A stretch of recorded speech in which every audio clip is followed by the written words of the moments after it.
Já parou para pensar que só existe cultura com energia? E é por isso que a Petrobras é a maior patrocinadora da cultura brasileira. Se depender da gente, essa energia nunca vai faltar. Programa Petrobras Cultural. Mais energia para a cultura. Petrobras, líder na transição energética justa. O Brasil é a nossa energia.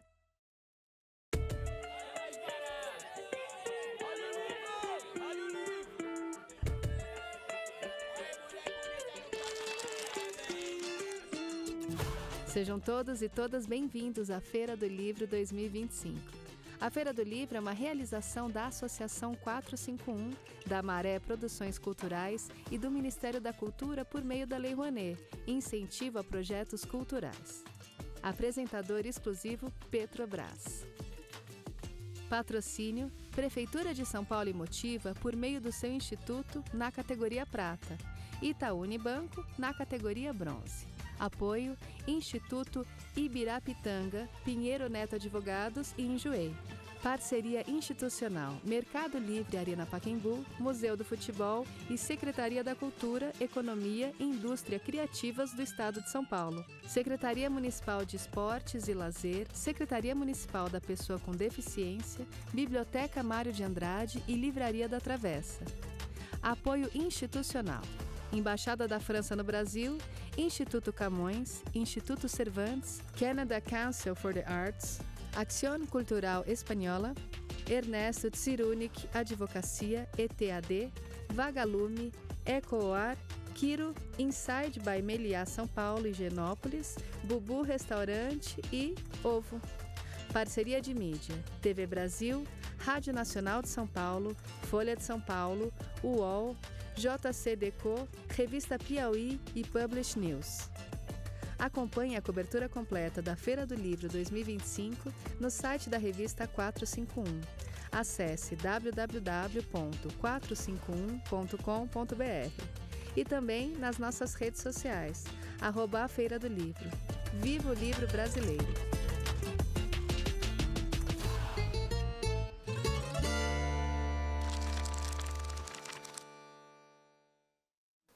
Boa tarde a todas e a todos. Através da Lei Rouanet de Cultura, do Ministério da Cultura, a Petrobras apresenta a Feira do Livro 2025, que conta com o patrocínio da Prefeitura de São Paulo, da Motiva e do Itaú Unibanco. Agradecemos a todos os patrocinadores dessa edição, em especial a Petrobras, por acreditarem, assim como nós, que a cultura move a economia.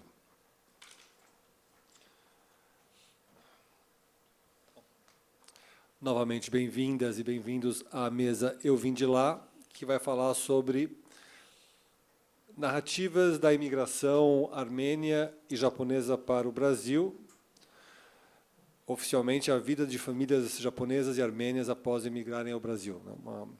Uma conversa bastante curiosa entre uma artista visual e um romancista, que eu acho que vai ser bem saborosa.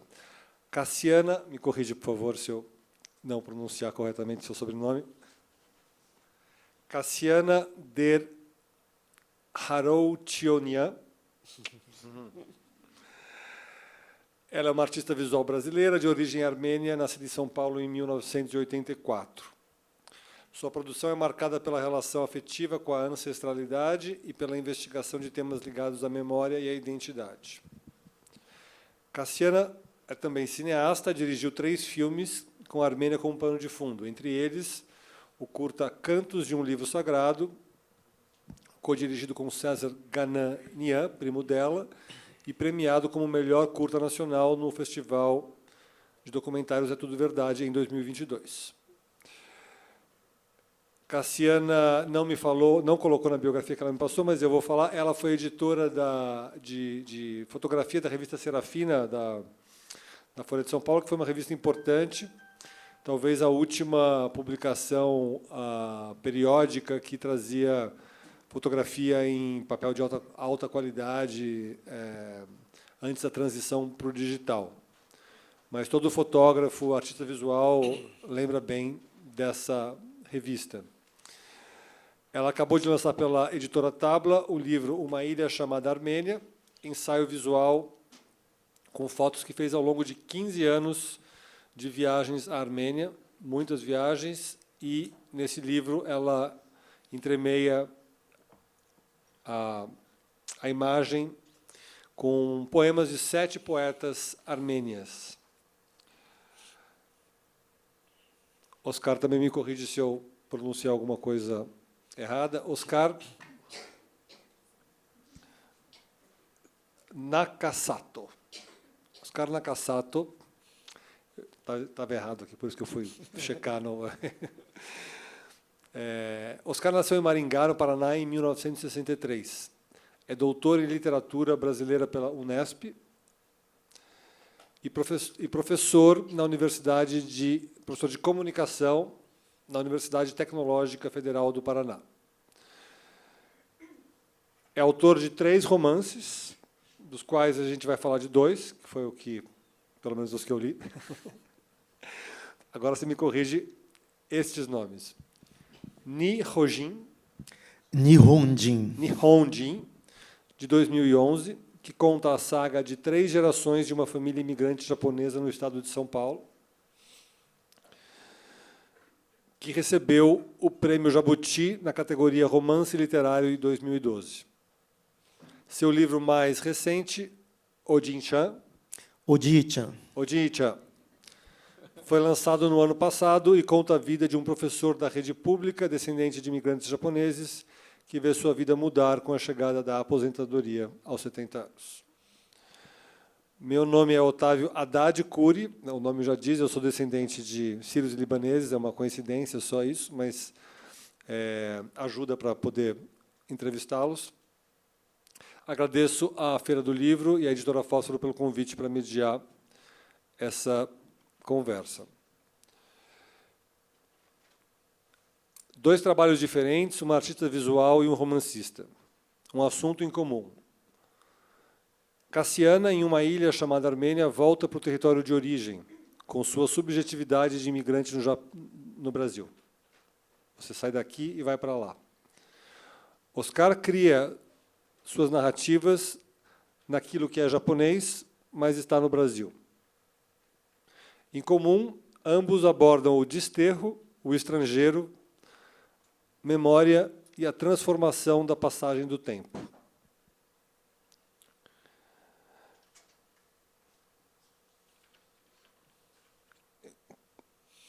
Queria começar com o Oscar. É uma pergunta para os 2, na verdade. Mas eu vou começar com o Oscar. Como é que foi o processo de transformação de culturas que cada uma das famílias de vocês viveu desde a geração que chegou ao Brasil? Porque acho que esse é o pano de fundo, né? É o que alimenta o trabalho de vocês, assim, né? Então, os que vieram, os filhos deles se casaram dentro da colônia, no caso japonesa e Armênia. Se houveram conflitos, como é que foi assim essa experiência migratória de cada um? Boa tarde a todos, obrigado pela presença. Vocês poderiam estar fazendo outra coisa, né? Assim, o feriado foi ontem, vocês poderiam estender o feriado, viajar, enfim, estão aqui. Muito obrigado pela presença de todos, obrigado a Cassiana, Otávio, pela parceria. Obrigado à organização da feira pelo convite. Eu já tive uma participação na terça-feira falando sobre um romance do Kawabata, O País das Neves, e estou voltando agora para falar sobre esse tema que tem tudo a ver com a gente, né, Cassiana? A gente está aqui porque nós somos, de alguma forma, eu sou neto de imigrantes japoneses, meus 4 avós chegaram ao Brasil na segunda década do século XX. A Cassiana é bisneta, não é? De armênios, enfim, e, de uma certa forma, todos nós somos imigrantes de 3ª, 4ª, 5ª geração, enfim, o Brasil é feito de imigrantes de várias etnias, de vários países. A imigração japonesa começou no Brasil em 1908, quando o navio Kassato Maru chegou ao Porto de Santos. A partir daí, vários imigrantes chegaram ao Brasil, tanto que hoje, os Nikkeis, quando eu falo Nikkei, são os imigrantes, seus filhos e netos, enfim, são os descendentes de japoneses que moram fora do Japão. Nós somos, então, a maior comunidade de Nikkeis no mundo, aqui no Brasil. Então, somos muitos aqui. E daqui a 3 anos estaremos comemorando 120 anos da imigração japonesa no Brasil. O que aconteceu nesse período todo de quase 120 anos, Otávio? Você perguntou da minha família, não é? Mas eu vou falar de um modo geral o que aconteceu, porque as histórias das famílias imigrantes são muito parecidas, têm muitos pontos de contato, até com imigrantes de outras etnias que não somente os imigrantes japoneses. Os japoneses chegaram aqui ao Brasil na condição de empregados, principalmente em lavouras de café. Eles vieram aqui a pedido do imperador do Japão, porque o Japão estava passando por alguma dificuldade. Eles vieram ao Brasil para ganharem dinheiro em pouco tempo e retornarem ao Japão para ajudar o Japão, afinal de contas, e a palavra do imperador, naquela época, era lei, né? Quando o imperador pedia para que seus súditos fizessem alguma coisa, os japoneses faziam. Eles chegaram ao Brasil esperando encontrar uma situação um pouco mais confortável daquela que eles encontraram.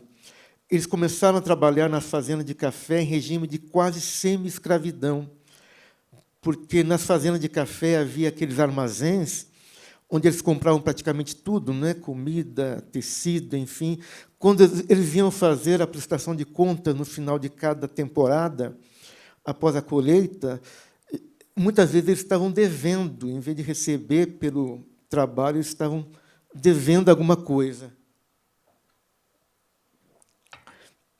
E esse processo de imigração, pessoal, em relação aos japoneses, depois a Cassiana vai falar sobre os armênios, né? Eu imagino que tenha sido bastante difícil também, foi muito difícil em função da diferença cultural, religiosa, de alimentação. Há um escritor chamado Tomoe Handa, que escreveu um livro chamado O Imigrante. O Tomoe Handa é mais conhecido pelos seus quadros. Ele era pintor. Mas esse livro, O Imigrante, é essencial para a gente entender como foi esse processo de imigração, porque ele faz a gente entrar na cozinha do imigrante, ver o que eles comiam, onde eles dormiam, o que eles vestiam, enfim. Então, é muito interessante. Eu aprendi muito com o Tomoe Handa para entender como se deu esse processo de imigração.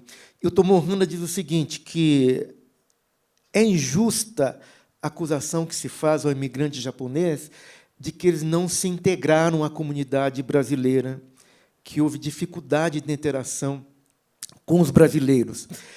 E ele diz assim, os japoneses vieram aqui, tiveram que deixar de dormir no tatame para dormir em colchões feitos de palha de milho.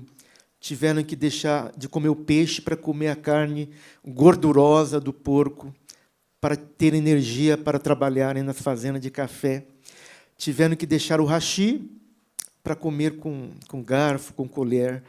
Então, essa diferença que existe fez com que a imigração do japonês fosse diferente, por exemplo, se comparado à imigração dos italianos, dos espanhóis, dos alemães, enfim.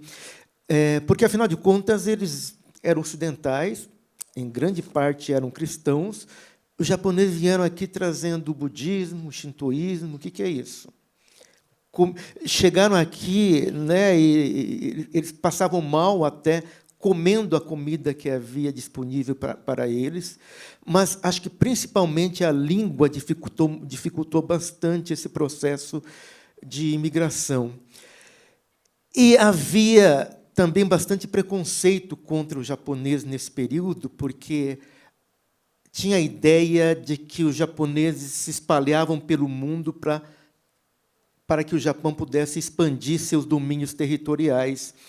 Então, os japoneses eram vistos como invasores, havia muito preconceito e houve perseguição, inclusive, por parte do governo, no período de Getúlio Vargas, enfim. Quando chegou a Segunda Guerra Mundial, tudo piorou, porque o Brasil fazia parte, não é, daqueles países do eixo, junto com a Itália e com a Alemanha, e houve perseguição dos imigrantes, seus filhos e netos, enfim, nesse período da Segunda Guerra Mundial.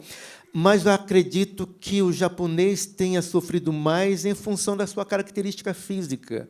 Ele saía à rua, todo mundo sabia que era japonês, né? E, nesse período, eles foram proibidos de falar a língua, os cultos nas igrejas budistas, né, foram proibidos, os livros escritos em japonês foram proibidos, foram queimados. Então, esse processo foi bastante difícil e... Eu estou me estendendo demais, né, Otávio? Pode concluir. Depois acrescento que eu queria chegar até hoje, até os anos... Deixa eu passar um pouquinho a palavra para a Cassiana. Isso, Cassiana, desculpa. Começa a falar disso, eu me empolgo e a gente vai falar, a gente tem tempo para tudo. Em alguma entrevista que eu li você falando, que você, como o Oscar falou, são histórias parecidas, mas muito diferentes. Cada grupo tem as suas particularidades. Você não gostava de nada que era armênio que você via na sua família e depois você passou a se interessar. Como é que foi essa... Eu só vou contar um pouco, porque é bem diferente a chegada dos armênios no Brasil do que dos japoneses. Os armênios chegaram no Brasil perseguidos. Eles vieram fugindo de um genocídio cometido pelos turcos, que matou 1,5 milhão de armênios em 1915, durante a Primeira Guerra. Então, a maioria dos armênios veio para o Brasil e para vários outros lugares do mundo nos anos 20, 30. Os meus bisavós são parte dessa história. Então, os meus bisavós chegaram aqui, o meu avô chegou depois, mais perto dos anos 40, e os meus bisavós sofreram o genocídio. Assim, eles contavam histórias, né? Eu não conheci todos, mas eu ouvi histórias dos meus avós contando assim dos massacres, eles perderam irmãos, perderam filhos, foram estuprados no meio do caminho. Enfim, é super trágica a história do genocídio. Ela fez 100 anos, né? Há pouco tempo. E aí os armênios chegaram aqui, também chegaram no Rio, mas em São Paulo é a grande maioria, e eles chegaram na região do centro, ali, perto da 25 de março, depois foram para Santana e tal, e eles estão basicamente no ramo dos calçados, aqui em São Paulo. A minha família, eu tive contato com o meu avô, então assim a minha relação mais direta com isso é o meu avô paterno, que é o meu avô Zavem, que ele nasceu em Iskenderun, na Turquia, e ele se mudou para Alepo, que era meio o mesmo território assim na época do Império Otomano, e ele se mudou para Alepo, e de Alepo ele serviu como tradutor para as tropas britânicas, morou na França e depois veio para o Brasil com o irmão mais novo dele. E aí tinha um primo deles que já estava aqui no Brasil. E aí as histórias que eu fui ouvindo foram um pouco essas. Quando eu era mais nova, eu não tinha muito interesse em ouvir isso, eu era muito ligado com os meus avós, mas ouvir sobre a história armênia, assim, eu só ouvia sobre o genocídio, então era isso. Era um pouco, morreu no meio do caminho, alguém foi... perderam os irmãos, era sempre nesse lugar. E aí eu fui crescendo, fui estudar artes plásticas, fotografia, cinema, escrever, e eu fiquei muito curiosa com a história, e aí eu fui perguntando mais coisas para eles sobre o que era ser armênio, né, aqui no Brasil, e o que era ser armênio como um todo, porque a diáspora armênia, hoje, ela é muito grande em vários lugares do mundo. E acho que tem um dado que assim a diáspora, os armênios pelo mundo são a quantidade é muito maior do que os armênios que estão na Armênia. Tem 3 milhões de armênios, né? Tem 3 milhões de habitantes na Armênia, e a diáspora é muito mais, assim, acho que é quase o dobro. E aí essa coisa de... Eu estudei em escola armênia, então assim eu sou descendente de armênios pelos dois lados, então acho que eu sou 100% armênia. E as minhas bases de ser mulher, do feminino, é uma sociedade machista. Os armênios, eles têm isso, assim, tá mudando. A minha família não é nesse lugar, mas assim a gente ouve muitas histórias. E aí, naquele momento um pouco de adolescência, eu tinha um pouco de rebeldia com todos os costumes, os rituais. Eu estudei na escola armênia. O meu avô não falava em armênio com a gente, o que veio de Alepo, porque ele queria se firmar aqui no Brasil. Então, ele não queria que ninguém sofresse preconceito. Então, eu não aprendi a falar armênio dentro de casa. Eu fui estudar armênio depois por vontade própria. E aí eu acho que teve uma negação dessa coisa de ser armênia, até que eu decidi ir para a Armênia em 2010 sozinha. Legal. A gente já vai falar dessas suas 17 viagens à Armênia. Queria voltar um pouco para o Oscar, ou Oscar, como você prefere? Oscar. Oscar. Mas pedir para você voltar para os livros, porque a história é muito grande, mas essa história toda ela está nos seus livros, né? Você captura isso muito bem. E uma coisa que acho que é uma pergunta para os dois é como é que esse conflito entre manter a tradição e cada personagem, né, encontrar a sua subjetividade no novo país, né? Porque diz, né, que a imigração não é uma mudança, não é um deslocamento, né, geográfico, mas é uma transformação para o indivíduo, né, e quem nasce num outro país vai ter conflito com quem imigrou. E você, nos seus 2 livros, isso é uma coisa presente, né? Você tem um conflito de gerações e uma transformação da subjetividade dos protagonistas em relação àquilo que os cerca. Se você contasse um pouco disso, trazendo alguns exemplos dos seus livros. Ok, Otávio. A gente estava conversando agora há pouco, não é, sobre isso, e o que a Cassiana falou, para você ver como é que as histórias se encontram, né?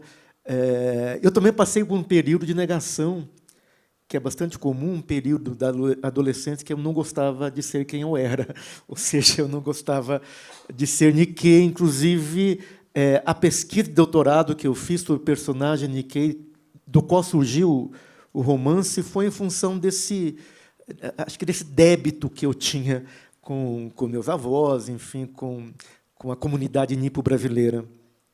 Mas o meu livro realmente conta, de alguma forma, a história da imigração japonesa, porque o livro começa com o imigrante japonês, o Hideo, que chega ao Brasil na segunda década do século XX, e a história se estende até mais ou menos a década de 80 com seu neto. Então, são 3 gerações da família Inabata que são contadas no meu romance.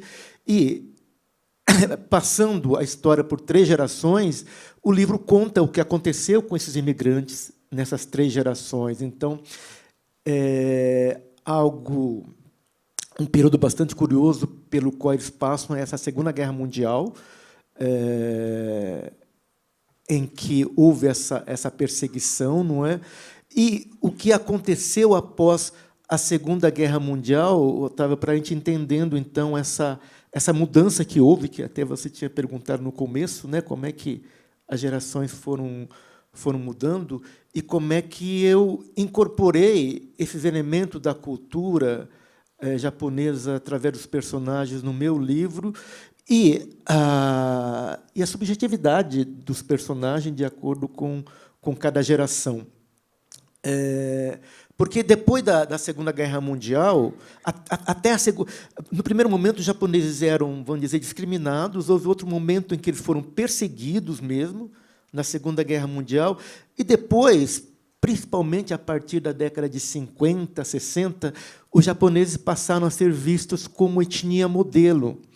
Então, todos esses elementos estão no livro, porque os imigrantes japoneses já havia filhos, netos, né? Eles reconheceram que não voltariam mais para o Japão, então tiveram que investir no Brasil, aprender a língua portuguesa, então fizeram um esforço muito grande para que os filhos estudassem, fossem à universidade. Então, essa ideia do investimento das famílias Nikkeis no estudo vem bastante como consequência dessa frustração de não poder voltar mais ao Japão.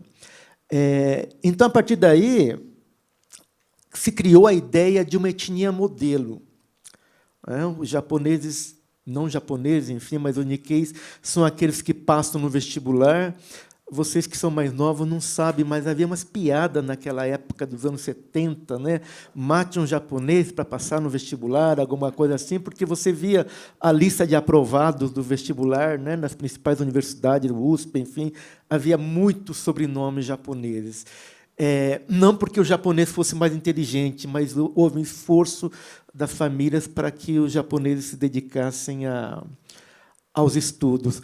Hoje, felizmente, o que acontece e que eu vejo, de alguma forma, em alguns movimentos de descendentes de Nikkeis jovens, é um esforço muito grande para serem reconhecidos como brasileiros. Nós somos brasileiros, nós somos descendentes orgulhosos da nossa ascendência, mas nós somos brasileiros, afinal de contas. Então, no romance, o personagem protagonista, que é o imigrante, é muito nacionalista. Ele tem aquele nacionalismo tóxico, doentio mesmo, pensando que o Japão é um país invencível, governado por um imperador que é Deus. Daí o sofrimento no final da Segunda Guerra Mundial, quando o imperador Hirohito reconheceu a sua condição humana, né, renunciando à condição divina. Então, esse primeiro japonês era muito nacionalista, e foi havendo uma transição até chegar nesse período que nós estamos vivendo, no caso do romance, até o final do século XX, com um personagem que negava ser chamado de japonês, porque eu sou brasileiro, não pode me chamar de japonês. Houve uma personagem que se nega a se casar por um casamento arranjado, como era bastante comum nessa época. Então, teve toda essa transição que eu mesmo acompanhei nas minhas famílias, enfim, e é o que aconteceu em grande parte das famílias japonesas. Legal. Cassiana, falar um pouquinho desse livro Memória Inventada de uma Terra-Montanha, que tem uma história lá, né? Uma história que está contada sem você escrever nenhuma palavra, com imagens. É um livro que junta imagens que você fez ao longo de 15 anos de fotografia na Armênia. Conta um pouco como é que foi essa chegada lá e um pouco da transformação que foi acontecendo por dentro, assim. Então, eu decidi ir para a Armênia depois desse momento de rebeldia e dos costumes e tal. Eu decidi ir para a Armênia em 2010, sozinha, e aí tinha, desse meu avô de Alepo, lá ele tinha uma afilhada que morava na Armênia e a família dela, porque ele teve um irmão mais velho que morou na Armênia até morrer. Ele não veio para o Brasil. E aí eu fui, falei para minha avó e falei: eu quero ir. Cheguei na Armênia, achando que eu ia, enfim, lembrar só do meu avô, resgatar um pouco essas histórias da família. E aí, no primeiro momento que eu pisei na Armênia, eu entendi que tudo aquilo fazia muito sentido. Então, foi quase como se eu voltasse a ser um ser inteiro. Então, essa revolta não existia mais. E, a partir dali, eu chorei a viagem inteira e eu fui conhecendo personagens que eu não escrevi uma história sobre a Armênia, mas esses personagens todos hoje me compõem. Então, eu acho que todas as mulheres que eu fui encontrando, em todas as vezes que eu fui para a Armênia, por diferentes razões, hoje eu sou elas também. Eu sou um pouco da minha avó, eu sou um pouco dessas senhoras que eu encontrava na rua, sou um pouco dessas mulheres contemporâneas que eu fotografei e ouvi um pouco como é que era ser mulher na Armênia nos dias de hoje, e comparava com as histórias que eu ouvia da minha avó. Então, acho que nesse livro é um pouco eu pude fabular um pouco a Armênia, assim, mais do que contar a história do genocídio, mais do que contar a história do terremoto, mais do que contar a história do fim da União Soviética, mais do que contar todas as histórias e todas as camadas políticas, enfim, da Armênia, eu me permiti inventar uma história sobre a Armênia. Então, eu acho que tudo está aqui. mas não é um livro documental, no sentido... É uma história que eu inventei sobre essa Armênia e é a minha maneira de olhar para essa Armênia. E eu acho que isso eu consegui perceber quando eu morei na Armênia.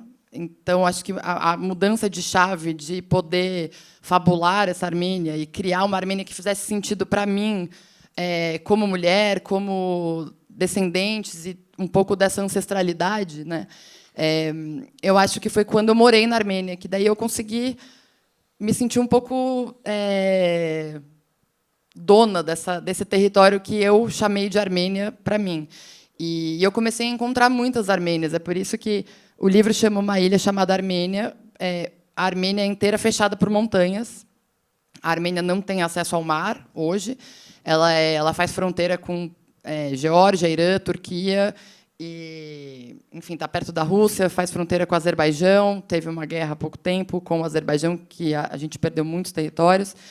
Enfim, mas tudo isso está implícito no livro, eu acho, assim, nas cicatrizes que tem, nas paredes. Eu não quero contar a história da Armênia diretamente, mas eu acho que ela faz parte de mim e da... acho que é isso. Legal. No segundo livro, no livro mais recente, esse que foi lançado pela Fósforo no ano passado, tem uma frase que me chamou a atenção, porque tem a ver com o título dessa mesa, que é Eu Vim de Lá, mas no livro é uma personagem que está com Alzheimer, ou seja, a memória dela está uma coisa muito inacessível para quem convive com ela, e ela faz uma pergunta que eu grifei, ela diz o seguinte: onde é aqui? E essa pergunta, no fundo, é uma pergunta que a gente sempre faz, né? Quem eu sou, quem eu fui. Então, nesse devaneio de uma senhora com 70 e tantos anos, com Alzheimer, ela diz assim: onde é aqui? E, no fundo, está todo mundo procurando essa resposta, né? Quem sou eu e tal. Então, eu queria que você comentasse um pouco dessa experiência do Alzheimer, que eu também li numa entrevista que você lidou com isso, ou ainda lida, e o que você acha dessa frase, onde é aqui? O meu pai morreu de Alzheimer, né? Então, grande parte do que eu escrevo nesse livro, não só a questão dessa doença do Alzheimer, mas em relação à pessoa da terceira idade, são do olhar que eu tive em relação ao meu pai e outras pessoas da família e dos velhos, de um modo geral, porque eu gosto muito de gente velha. Eu gosto mais de gente velha do que de gente nova, porque não que eu desgoste de vocês, tá? Estou vendo muitos jovens aí, mas gente velha tem muita história para contar, e então eu gosto bastante disso. E isso que você leu agora, dessa frase da esposa do protagonista, né, que está com Alzheimer, eu não tinha pensado nessa relação, e achei fantástica essa leitura que você fez quando ela diz onde é que eu estou. Não é? E eu fico pensando assim, a todo momento ela pergunta isso, porque se eu respondo para alguém que está com Alzheimer, você está na sua casa, daqui a 2 minutos ela vai perguntar de novo. Então eu penso assim nessa tragédia que é você não saber o lugar onde você está e se sentir não pertencente a todo momento em relação ao lugar em que você está. E quando a gente pensa em migração, né, nesse entre-lugar do imigrante, a gente consegue pensar bastante nessa questão. Eu penso, por exemplo, nos meus avós. Os meus avós, eu como contei, todos vieram aqui, os 4, na segunda década do século XX, e morreram todos com mais de 80 anos, ou seja, viveram a maior parte da vida aqui no Brasil, e, ao falecerem, falavam meia dúzia de palavras em português. O fato deles morarem no sítio ajudou nesse isolamento em que eles viviam. Eu acho que muito do preconceito que havia também dos imigrantes japoneses, até depois dos seus filhos, em relação às outras etnias, porque ainda persistia em muitos deles aquela ideia de que a etnia japonesa era uma etnia superior, enfim, então não se permitia casamento interétnico, tudo. Mas eu fico pensando Agora, na época que eu convivi com meus avós, eu não pensava nisso, não dava bola para isso, mas agora eu penso nessa tragédia que foi dos meus avós terem vivido a vida inteira se sentindo num território, num lugar que não era deles, não tendo esse sentido de pertencimento em relação ao Brasil, porque falavam outra língua, tinham outros costumes, comiam outra comida, cantavam outras músicas, enfim, não do país onde eles viviam.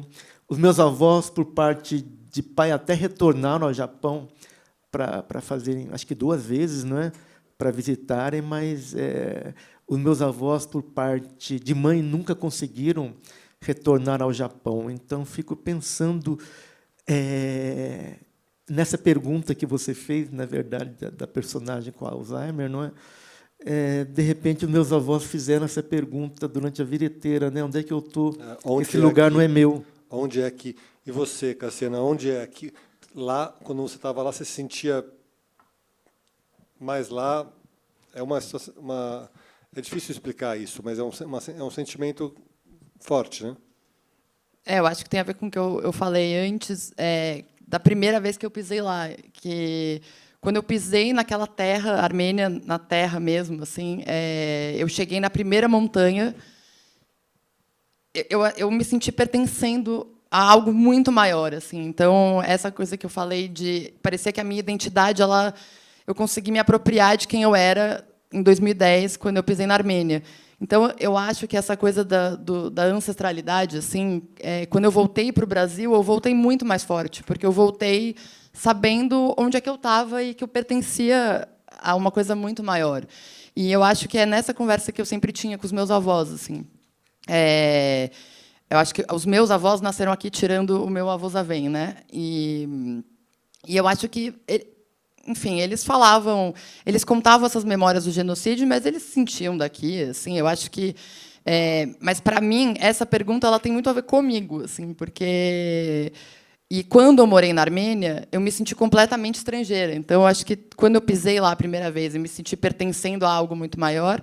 Mas quando eu voltei em 2014, achando que essa sensação só ia ser mais potente, porque eu ia morar, foi o contrário. Eu me senti muito ilhada, porque no final, os armênios lá, eles durante um dia era ótimo conviver e tal, mas eles não eram muito abertos. E eu não fazia parte deles, né? Eu era uma pessoa que morava no Brasil e tal. Então, tinha um encantamento de eu ser armênia, brasileira, e estar morando lá, mas eu me senti completamente sozinha. Eu contava os dias para voltar para o Brasil. Então, eu acho que vai numa mescla de pertencimento e não pertencimento o tempo inteiro. Assim. Esse desterro... fico pensando, digamos assim, em pessoas que os seus ancestrais se perdem na história colonial do Brasil, indígena, mas não tem uma marca, né? Como é que isso se manifesta? Depois, na hora das perguntas, seria legal escutar alguém que pensou sobre isso. Aí, com certeza, deve ser interessante a pergunta. Um comentário que eu acho que a gente não está falando de imigração, né? E hoje em dia está vendo esse ataque dos governos de extrema direita a própria ideia da imigração, que bom, para nós da cidade de São Paulo, São Paulo é uma cidade com muitos povos, feita de muitos povos de diversos lugares do mundo, mas pensar isso que está acontecendo hoje em dia, né? E para vocês que criam histórias ou se orgulham, sabem da importância que tem na identidade de cada um. Como é que vocês leem essas notícias de restrições e, mais do que isso, perseguições e até deportação de imigrantes? Como é que isso chega para vocês? Com muita tristeza, né, Otávio? Eu vejo o que está acontecendo, e não é só nos Estados Unidos, né? É lógico que nos Estados Unidos a coisa está bastante acirrada, mas a gente percebe que o mundo, de forma geral, está se tornando bastante xenofóbico. Na Europa, a gente vê muitas histórias, não é, de bullying, de ataques, não é, a imigrantes, a pessoas estrangeiras. E, vendo tudo isso, há 3 anos atrás eu fui ao Japão e a gente conversou bastante sobre isso. Por exemplo, a diferença entre como os japoneses recebem os estrangeiros, imigrantes, enfim, como o Brasil recebe. E, pensando nisso, me dá um orgulho enorme, enorme de ser brasileiro, porque eu não consigo pensar em outro país que acolhe tanto o estrangeiro, seja o estrangeiro que veio passear aqui, mas aquele estrangeiro que veio como imigrante, que decidiu morar aqui no Brasil. A gente consegue pensar nos venezuelanos que vieram há um tempo atrás, ao pessoal do Haiti. Eu tive um aluno que era do Haiti, e esses imigrantes contam como eles foram bem acolhidos aqui no Brasil, onde eles vão ao posto de saúde, são tratados como se fossem cidadãos aqui do Brasil, porque o nosso SUS é bastante democrático, enfim. E esse acolhimento, eu percebo que ocorre tanto por parte da população, de um modo geral, como por parte de algumas de iniciativas governamentais no âmbito do município, do Estado, do governo federal, enfim.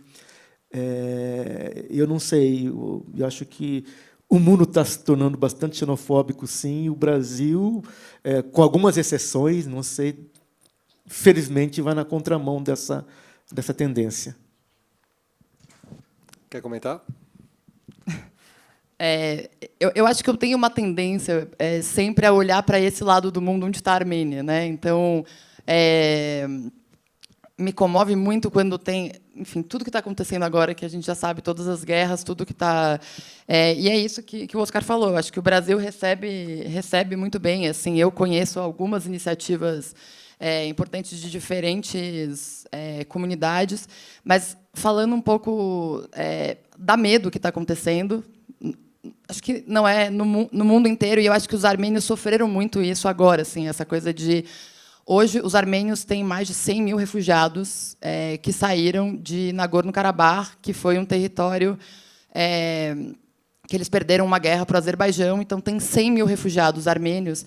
Alguns vieram para o Brasil e eles são sempre muito bem acolhidos. Eu acho que tem uma coisa das igrejas apoiarem muito bem, tem ONGs, tem algumas coisas de governo, né, da população, que você disse, mas hoje... Eu acho que, falando mais dos armênios, assim, a gente tem 100 mil refugiados, a maioria está na Armênia, alguns vieram para o Brasil e foram muito bem acolhidos, não só pela comunidade armênia, então acho que tem essa recepção aqui, mas o mundo está dando um pouco de pavor. Esses refugiados desse território que ficava no meio do Azerbaijão, eles não se sentem em casa na Armênia? Não muito. Isso é interessante, porque... essa conversa de identidade, ancestralidade, ela leva, pelo que vocês estão falando, fazer só um pequeno parênteses, a território, né? A importância do território. Uhum. O Japão está sempre lá, voltar para lá é uma constante para muitos descendentes, ou não voltar, o desterro. E no Brasil você tem exemplos de deslocamento de povos indígenas, por exemplo, os Paraná, que foram levados de um lugar para dentro do Xingu, não sossegaram enquanto não conseguiram voltar para o território deles. A Palestina, o que está acontecendo, os palestinos não podem constituir uma nova Palestina num outro lugar. Isso, na cabeça desses governos de extrema-direita, isso não passa, né? Então, tem algo que é sobre o território de origem, né? Que é territorial. Pode falar. Sim, eu acho que tem uma coisa que eu falei também, né, que é isso que a gente está dizendo, assim, da terra mesmo. Essa coisa é geográfico, sabe? É poder pisar nessa terra. E para esses 100 mil refugiados que saíram de Nagorno-Karabakh, a Armênia não é esse lugar para eles, assim, porque era um estado independente que quase ninguém reconhecia no mundo. Mas eles tinham um dialeto, eles tinham outro presidente, eles não tinham aeroporto, eles não tinham acesso a muitas coisas. Hoje, na Armênia, eles são refugiados, independente deles falarem a língua, independente de ser muito perto, independente de ser muito parecido, eles perderam a terra deles. E eu acho que eu ouvi entrevistas, né? Eu entrevistei algumas pessoas que saíram, alguns refugiados, e eles falavam que era isso, assim, que o que mais doía era ver uma bandeira do Azerbaijão estendida numa montanha que sempre foi deles. Então, acho que isso é bem, bem simbólico, assim. Eu acho que o mundo, de forma geral, agora até pensando nas individualidades, não é? Cada um quer proteger o seu, não é? Levantando muros, enfim, e tem várias metáforas em que a gente pode pensar se referindo a isso. Cada vez mais as pessoas querem proteger o seu território, os países querem proteger o seu território da entrada de imigrantes, não é? Eu levanto muros enormes em torno da minha casa porque eu não quero ninguém entrando com cerca elétrica, enfim. Eu acho que a gente tem que... O mundo é o que é em função das migrações. Os países se constituíram, né, em função das migrações.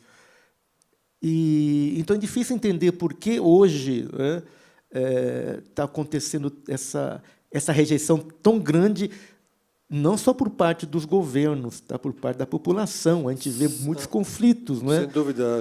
A gente, quando eu digo a gente, eu tento não me incluir nisso, mas as pessoas não estão suportando o outro, né? Isso, essa mesa aqui fala da diferença. Acho que, né, o que traz vocês aqui juntos é a diferença, e eu acho que vocês contribuem para essa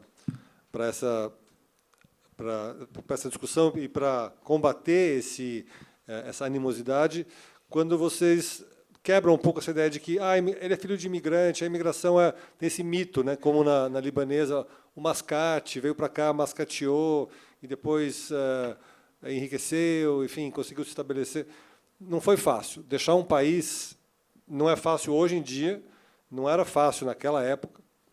Então, você, nos seus romances, você coloca isso, né? Quer dizer, lá no cafezal, no mito da colônia japonesa no cafezal, que prosperou, não, teve muita coisa complicada, né? Teve gente morrendo, teve gente sofrendo muito preconceito. Comenta um pouco isso para a gente, como que você quis quebrar esse estereótipo, né, do imigrante feliz. Com certeza. Uma das passagens que as pessoas lembram bastante de Rondin é o encontro da imigrante japonesa Kimi com uma mulher negra, uma mulher preta no cafezal, e há, assim, inicialmente, há aquele choque, não é? Na verdade, isso aconteceu antes, quando a Kimi chega ao Brasil. Ela encontra no Porto de Santo pessoas pretas. Ela nunca havia visto uma pessoa preta. Ela fica espantada, porque nem gravuras de livros, enfim, ela havia visto uma pessoa preta. Mas, naturalmente, de forma humana que as duas eram, elas conseguem estreitar uma amizade, o que o esposo dela, o Hideo, que é o protagonista, tem dificuldade de fazer. Não sei se foi intencional ou não, porque eu sou bastante aberto a encontros interétnicos, não só no romance, mas na vida como um todo. Esses encontros acontecem no romance, acontece fatos, não é? Situações em que há bastante preconceito também, mas quem lê o romance de começo ao fim consegue perceber que esses encontros interétnicos só proporcionam um crescimento do ser humano. Cassiana. Você fez uma pergunta, tirando o mito do imigrante feliz. Uhum. Será que tem algum imigrante mesmo que é, de fato, feliz? Porque você, ao ser imigrante, você deixa muito, né, da sua identidade para trás. Assim, eu acho que, claro, na questão dos armênios, eles saíram fugidos de um genocídio, então foi para se proteger e para se manter vivo e para a gente estar aqui, para eu estar aqui hoje, enfim, para a história poder ser contada, né? Mas eu acho que não tem nenhum imigrante feliz, assim. Acho que eles se encontram num novo território, mas eu acho que tem uma bagagem que você deixa para trás, porque você é obrigado a virar outro personagem, né, quando você chega em outra terra, falando de terra de novo. Então, eu acho que, voltando para os meus avós, tinha uma coisa de sempre ter um saudosismo ali, né, de falar de como era a vida, de como era antes do genocídio. E aí eu ouvi uma história da minha família, que era a minha bisavó. Ela foi guerreira. Ela tem uma foto dela com uma espingarda. Minha bisavó materna, minha bisavó paterna, enfim, da mãe do meu do meu pai, a avó dele. E aí o meu avô meu pai me contou que ela gritava na madrugada, porque ela não falava português, e ela lembrava dela na guerra, e ela gritava na madrugada, e todos os netos tinham medo de dormir com ela, porque ela gritava lembrando da guerra. Então, ela estava aqui, ela participava dos almoços, cozinhava e tudo mais, mas acho que sempre carrega um trauma, né, quem sai. E se os imigrantes, os netos, não puxarem esse fio, a história se apaga. E outra história é contada. A gente está vendo, acho que não tem como não te perguntar isso, né? Como essa herança do genocídio que você não aborda no seu livro diretamente, você mostra as cicatrizes na terra, no corpo. Mas como é que você vê o que está acontecendo hoje no Oriente Médio? Assim, imagino que seja particularmente doloroso de remeter à história armênia, de alguma maneira? Eu acho que sempre remete, assim, né? Eu acho que falar do genocídio é uma coisa que é muito importante. O que eu tentei com os projetos tem muito mais coisa na Armênia acontecendo. Assim, o genocídio foi uma coisa histórica, e é por isso que eu estou aqui. Mas eu acho que é isso. Quando eu morei na Armênia, eu entendi que tinha muita coisa acontecendo em todas aquelas fronteiras, além do genocídio. E que aquelas pessoas tinham muitas outras histórias para contar. Mas eu acho que o genocídio é uma marca que está impressa no meu corpo, direta e indiretamente. Assim, indiretamente. Eu acho que ela dói em mim de uma maneira, mesmo não tendo vivido, ela dói, e eu acho que eu consigo imprimir ela nas imagens quando eu estou na Armênia, ou, enfim, mesmo quando eu não estou na Armênia. E eu acho que é importante falar sobre esses massacres, especialmente do genocídio armênio, porque os turcos não reconhecem o genocídio. E se não se reconhece o lá de trás, o atual também não se reconhece. Não. Né? Então, acho que a coisa vai daqui a 100 anos vai ter uma Cassiana palestina que vai estar resgatando essa história e tentando contar contra uma narrativa de um Estado que nunca reconheceu. Parece que a história vai se... Isso é muito triste, né? Em repetindo. 2025, assim, chegar nesse... Sim. Quer comentar, Oscar, um pouco sobre isso? Eu estava pensando, quando ela falou que o governo até hoje não reconhece que houve o genocídio armênio, né? Dessa dificuldade que os governos têm de reconhecer crimes, né, do passado, crime de guerra, enfim. Eu estava pensando, por exemplo, o Japão foi bastante imperialista, principalmente a partir do final do século passado e até a Segunda Guerra Mundial. O Japão invadiu a China, invadiu a Coreia, fez escravas sexuais na Coreia, enfim. E até hoje, né, o Japão tem dificuldade de reconhecer que ele cometeu, que o Japão, enquanto governo, cometeu esses crimes, né? Legal. Vou trazer uma pergunta da Bia, da plateia. Cadê a Bia? Ali. A Bia ficou interessada no quanto tempo você passou na Armênia morando, um pouco se você se sente tão armênia quanto brasileira. Acho que isso você já falou, mas uma coisa que você ainda não falou, você pode, claro, voltar a isso, mas quem são as poetas do seu livro e como foram escolhidas? Então, sobre o que elas falam, acho que isso é um assunto importante. E dizer também que a edição é belíssima e tal, e tem os poemas vêm em armênio, né? Acho que você pode falar isso e por que você quis isso. Bia, você? A escolha dos...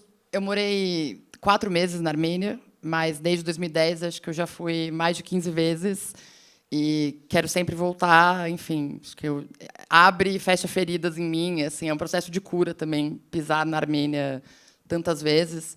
E a história das poetas eu queria muito que tivesse, eu e a Laura da Tabla, editora da Tabla, a gente queria que o livro fosse bilíngue. Eu tinha para mim, o alfabeto armênio ele sempre funcionou, e eu sempre olhei para ele. Como eu não leio armênio, ele sempre foi uma tapeçaria. Então, ele sempre funcionou um pouco como imagem também. O alfabeto é diferente, né? É um alfabeto da Armênia, assim, que foi inventado por um armênio, e ele só é falado na Armênia. E aí, uma das exigências era que o livro fosse bilíngue, então a Laura embarcou, a Tabla embarcou nisso. É o primeiro livro publicado em língua armênia aqui no Brasil. E aí a escolha das poetisas, fui eu e mais uma poeta que mora nos Estados Unidos e é armênia. Ela é poeta e ela é curadora também de poesias. A gente tem poetas, a maioria elas são da Armênia. Tem duas que já morreram, assim, uma é de 1908, mas a grande maioria, todas elas estão vivas. Então, eu consegui conversar com elas e mostrar um pouco do livro. E aí a ideia era que viesse um pouco da guerra, das questões políticas da Armênia pelas palavras, mais diretamente. Então, elas me mandaram muitos poemas, eu fui escolhendo a partir do livro. E para duas, eu mandei algumas imagens do livro e elas me mandaram um poema que elas achavam que tinha a ver. Mas a maioria delas está viva e todas armênias da Armênia. Oscar, a pergunta acho que é do Ben. Mas, Ben, está ali. Ele diz... No seu livro, ele pergunta se no seu livro ou nos seus livros se aparece algo da poesia ou da literatura japonesa na vida dos seus personagens. E uma outra pergunta: como é que você vê a incorporação do haikai por nomes como Paulo Leminski e Alice Ruiz, que transformaram o haikai em algo com sotaque brasileiro? Eu não entendi a primeira pergunta. Se algo, enfim, se poesia e literatura japonesa, né, aparecem nas suas histórias. Um livro que alguém está lendo, se alguém cita um autor, se isso aparece como passagem. Tá. De forma muito breve, em Nihonjin, um dos imigrantes, né, um dos personagens imigrantes, ele escreve haikais. Mas ele desaparece também já no primeiro capítulo, então é algo bastante breve. Em relação à sua segunda pergunta, sobre os brasileiros que escrevem haikais, ontem eu estava em Campinas para o lançamento de Nihonjin lá, e quem mediou a mesa foi o Paulo Franchetti, que é um grande estudioso de haikais, não é? Ele próprio escreve haikais. A gente estava conversando um pouquinho sobre essa tessitura do haikai, né? E como é difícil para muitos ocidentais entenderem, até produzirem haikais, né? Porque o haikai é muito, muito japonês, né? Essa coisa de trazer para um texto tão enxuto, de 3 versos, algo da observação, né? Porque o haikai tem muito da observação, principalmente da natureza. Então, você observa a natureza e traz esses elementos da natureza para o seu texto, para esse poema de 3 versos, e de como ele se dá dos espaços vazios, do ma. O ma é o vazio, é o intervalo que existe, que é muito caro à cultura japonesa, vem bastante do Zen budismo, que tem uma relação bastante grande com os haikais também. Mas eu acho que os brasileiros dão conta, viu? Embora não seja especialista em haikais, não é? Eu acho que os brasileiros dão conta. O que ocorre muitas vezes é que se faz uma leitura errônea do haikai, se pensando que é uma coisa muito fácil de se fazer, né? Só dizer que uma folha está caindo da árvore no outono, né? Em três versos é um haikai, e não é. E eu estava conversando com o Paulo Franchetti exatamente sobre isso, porque uma outra menina que estava no lançamento também, ela escreveu um haikai, e o Paulo corrigiu o haikai dela e E falo, não, isso aqui não é haikai, com várias observações, exatamente por essa dificuldade de perceber, de inserir nesse haikai esses espaços vazios que fazem parte, na verdade, de outras manifestações artísticas japonesas. Se você pensar no ikebana, no jardim zen, né? Sempre tem aqueles espaços. Até na animação do Estúdio Ghibli tem isso. Mas no Cafezal lá tem tem um personagem que escreve poemas. Isso, é o Jintaro, que é esse personagem que me referi. Uma pergunta do público, que aqui não veio o nome, mas deve ser algum apaixonado por xadrez. Quem que fez a pergunta do xadrez? Ah, foi o Ben também.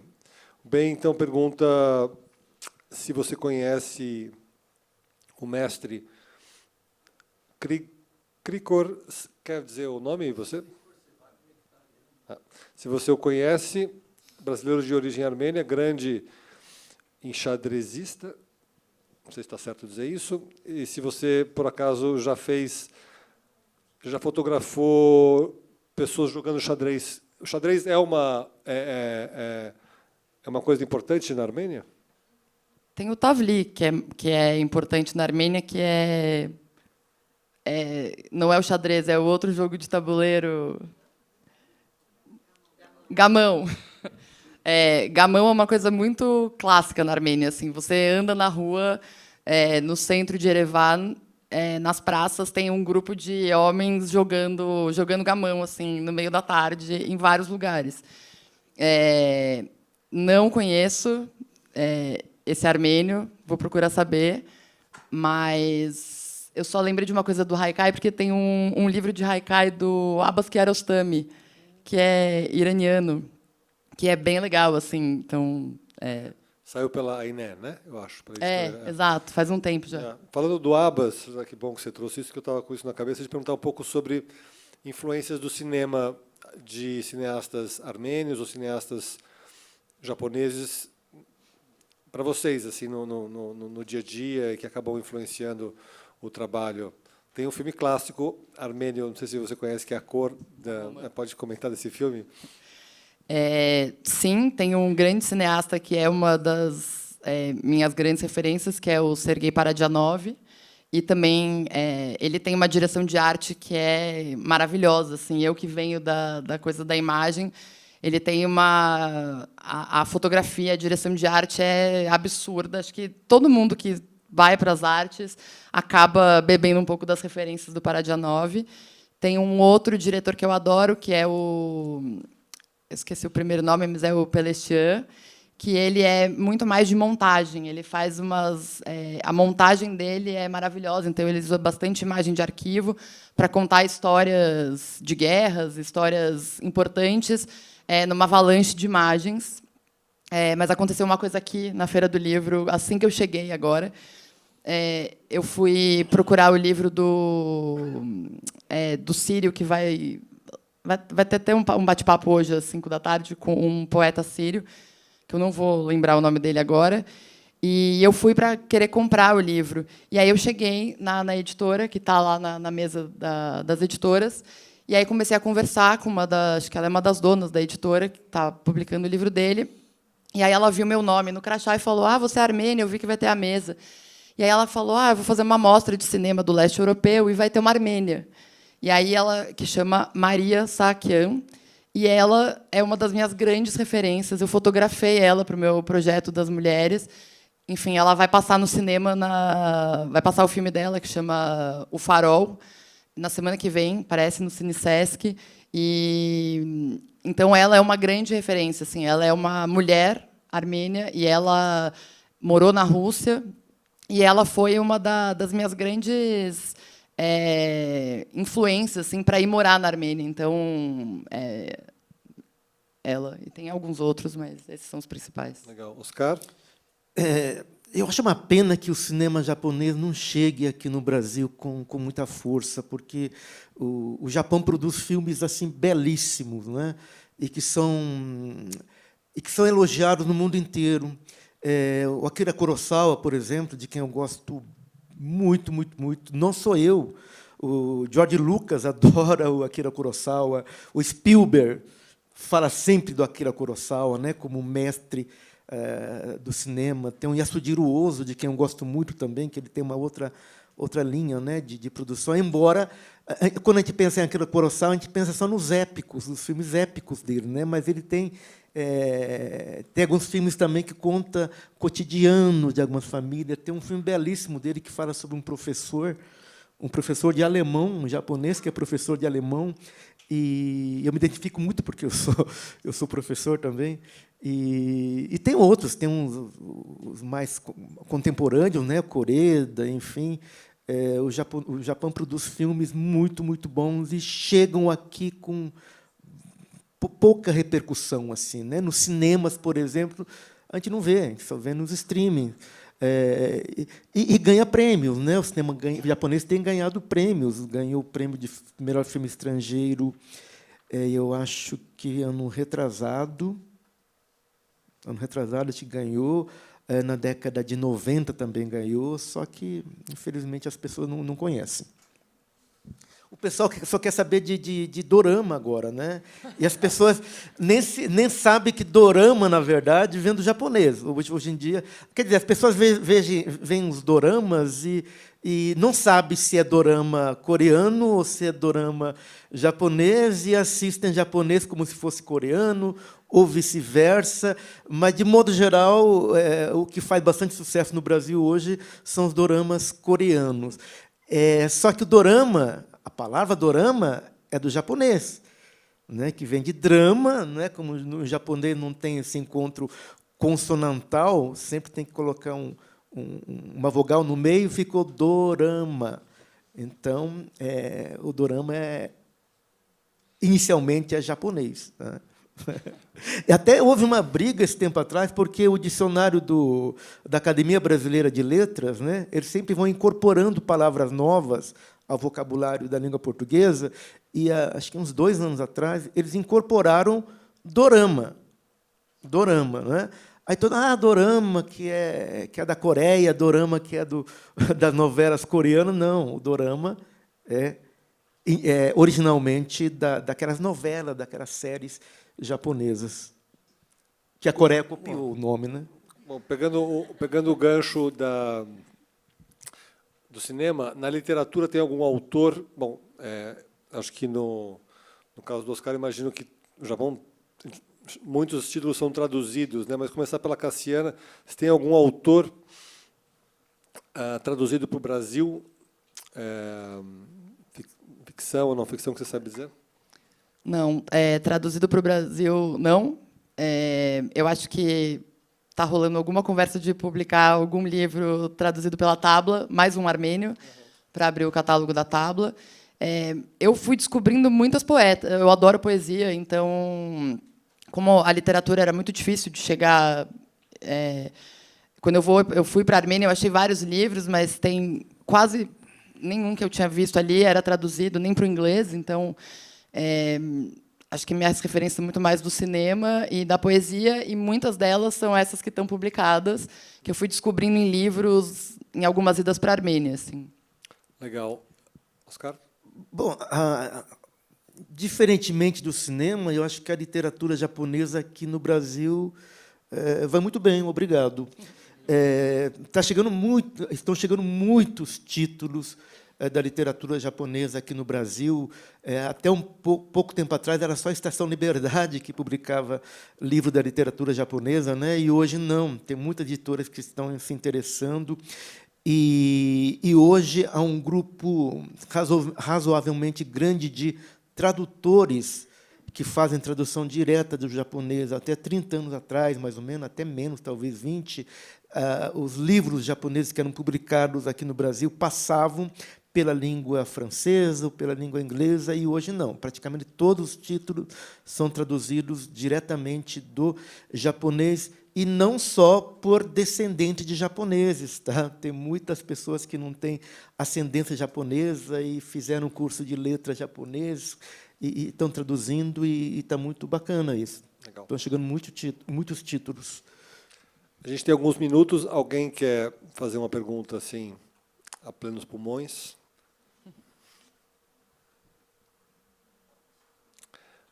Não. Essa coisa da identidade, chegou, Otávio. Ah, não, isso é importante. Isso. É para o final. Que vai ter venda de livros e autógrafos na tenda, na livraria dos autores. Oscar, bom, perguntas aqui a gente tem de sobra. Deixa eu escolher. Eu queria que você contasse um pouco, porque isso é muito interessante, do seu primeiro livro, o que foi a Shindo Himei. É uma história longa, né? E eu não Tentar sintetizá-la, porque a gente não tem muitos minutos. Você tem que me cortar, viu, Otávio, se eu me estender, mas eu não conhecia... Você não tinha lido Corações Sujos? Não. Não, eu não conhecia a existência da Shindo Himei antes do Nihonjin. Do Nihonjin e da minha pesquisa para o doutorado. Desse grupo, né, de pessoas, de imigrantes japoneses e alguns descendentes que não acreditaram que o Brasil perdeu a Segunda... Brasil não. Que o Japão perdeu a Segunda Guerra Mundial. Eles diziam que era mentira. Né? Imagina naquela época como a fake news se espalhava. Eles diziam que era mentira dos Estados Unidos, enfim. E houve um conflito muito grande no interior da comunidade nipo-brasileira, porque havia aquele grupo, até nome, né? O Katigumi, os Katigumis, Kati de ganhar, Gumi de grupo, né? Equipe, o grupo das pessoas que acreditavam que o Japão havia vencido a guerra, e os Makegumis, aqueles que reconheciam que o Japão perdeu a guerra. Então, esses dois grupos entraram em conflito, e houve, é muito triste isso, houve mortes, né? Descendentes de japoneses matando outros descendentes japoneses em função desse fanatismo. Para ser bem curto. Chegaram até... Eu lembro do livro do Rui Castro, né? Não, desculpa, Fernando Moraes, que eles chegaram a fazer uma capa da revista Time falsa e circular isso. Realmente é interessante pensar no momento atual das fake news e esse exemplo. Isso atravessa... Sim. O livro é muito interessante. O livro do Fernando Moraes me serviu muito como material de pesquisa para o Nihonjin. Eu só queria falar uma coisa rapidinho. Um pouco da pergunta por que o livro é em armênio, e eu acho que você falou de tradução, né? Uma das coisas que a gente queria muito no livro é que que as poesias fossem traduzidas diretamente do armênio, que elas não tivessem nenhuma coisa no meio, nenhuma língua no meio. Então, todas as poesias do livro foram traduzidas do armênio pela Catherine Chahinian, e aí, isso foi incrível, assim. Cassiana, eu queria que você falasse assim para a gente, não temos uns minutos, mas a relação da sua avó com esse livro que está aí, ali fora. A minha avó Naver, que está aqui, ela é a mulher do avô Zaven, que eu já falei aqui, que é o que veio de Alepo. Não, ela já faleceu há 2 anos. E eles foram muito atuantes na comunidade armênia. Eles foram para a Armênia algumas vezes. Uma das vezes ela já estava viúva, ela foi para a Armênia, e ela que me contou muitas histórias sobre a Armênia, e eu fui encontrá-la na Armênia, porque ela caiu na Armênia e quebrou o fêmur. Eu fiquei 1 mês com ela num hospital soviético, ela e a filha dela, que é minha madrinha. Então, eu fiquei 1 mês enclausurada num hospital quase soviético. Com ela precisava se recuperar para poder voltar para o Brasil. E aí foi uma nova Armênia para mim, porque eu fiquei ali no auge do verão, só olhando para essa cicatriz na perna dela.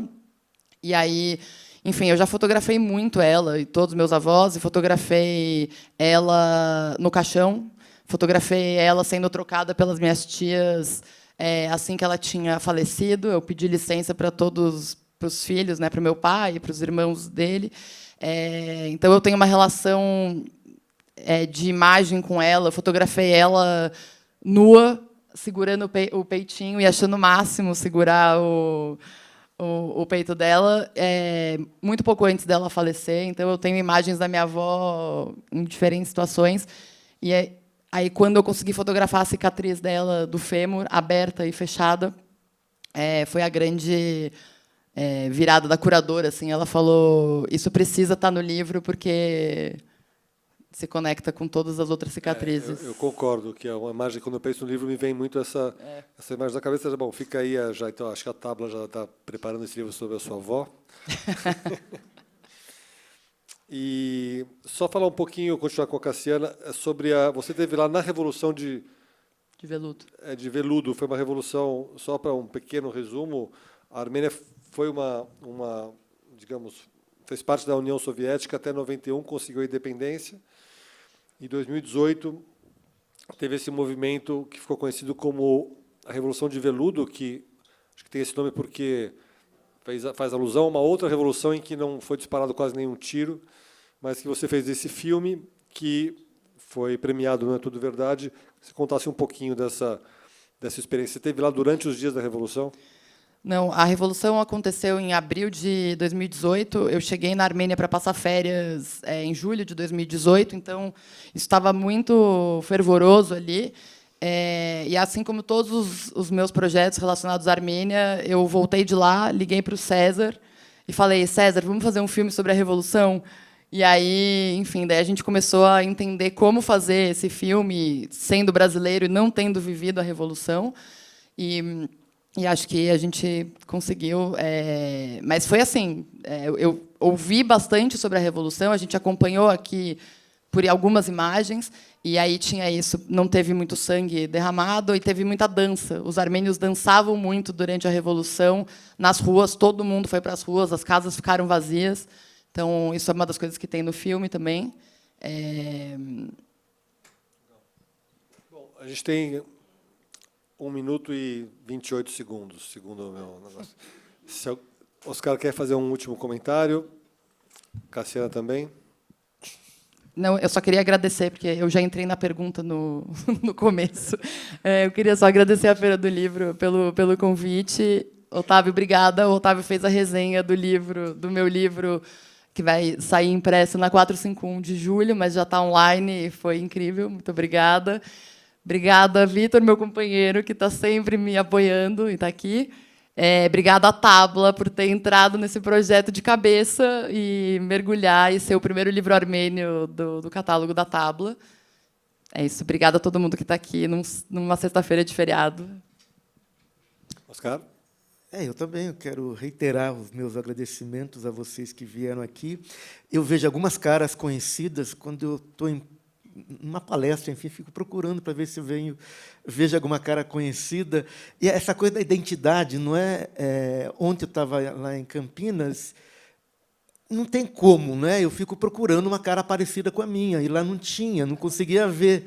Tinha uma menina, mas ela estava escondida e não havia, né? E aqui estou vendo algumas caras parecidas com a minha, né? Assim, então a gente faz uma conexão étnica, né? Que eu acho que é importante. Essa coisa que você está falando da ancestralidade, como é forte isso, né? Eu fui ano retrasado para o Japão pela primeira vez, 2 minutos, 2 segundos. E antes de ir para o Japão, eu sentia saudade do Japão. Que coisa doida, né? Assim, eu nunca tinha ido para o Japão e sentia saudade do Japão. Ouvia as músicas japonesas, eu via os filmes, né? Eu sentia saudade do Japão, de um lugar que eu nunca tinha ido. Acho que foi uma boa imagem para a gente ficar, né? Saudade de um lugar que você nunca foi. Isso é que você veio de lá, né? É isso. Obrigado, gente. Obrigado também. Fósforo, Tábula. Já parou para pensar que só existe cultura com energia? E é por isso que a Petrobras é a maior patrocinadora da cultura brasileira. Se depender da gente, essa energia nunca vai faltar. Programa Petrobras Cultural. Mais energia para a cultura. Petrobras, líder na transição energética justa. O Brasil é a nossa energia. São Paulo é arte, cultura e criatividade, com mais de 200 espaços culturais da Prefeitura de São Paulo em todas as regiões da cidade. E grandes eventos, como a Virada Cultural, que em 2025 reuniu cerca de 5 milhões de pessoas. Neste ano, a Secretaria de Cultura e Economia Criativa já promoveu mais de 5.000 atrações gratuitas e 319 milhões de reais foram anunciados em editais de fomento. Isso é São Paulo, cidade de todas as artes. O brasileiro não sabe ser pequeno. É da nossa natureza mover a vida como gigantes. Por isso a CCR, maior empresa de infraestrutura e mobilidade do Brasil, está movendo a sua marca para um novo momento. A CCR agora é Motiva. Mais do que estradas, trilhos e aeroportos movendo o Brasil. Uma marca que já nasce gigante, como você. Motiva. Você nos move.